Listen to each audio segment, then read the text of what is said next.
Hi నమస్తే. నేను మీ సునీల్ కుమార్ గాజుల. కష్టమైన పనులు ఎప్పుడు సులువుగా అవుతూ ఉంటాయి అనంటే, అసలు ఎప్పుడు కూడా కష్టమైన పనులు ఏవి కూడా సులువుగా కావు. అవి అలాగానే ఉంటూ ఉంటాయి.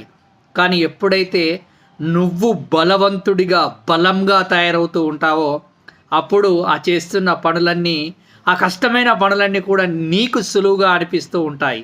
కాబట్టి నిన్ను నీవు బలవంతుడిగా మార్చుకునే ప్రయత్నం చేస్తున్నప్పుడు ప్రతి పనిని సులువుగా చేస్తూ ముందుకెళ్ళడానికి ఆస్కారం ఏర్పడుతూ ఉంటుంది.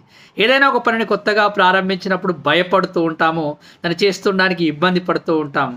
కానీ ఆ పనిని మనం ప్రతిరోజు చేస్తూ ఉండడం ద్వారా మనకు ఒక అద్భుతమైన కాన్ఫిడెన్స్ వచ్చి ఆ పని సులువుగా అనిపిస్తూ ఉంటుంది. కానీ ఆ పని మొదటగా ఎవరు చేసినా కానీ కష్టంగానే ఉంటుంది కదా! ఒక్కసారి ఆలోచించే ప్రయత్నం చెయ్యి. జీవితంలో ప్రతిదాన్ని ఎదుర్కోవాలంటే నిన్ను నువ్వు బలంగా మార్చుకో.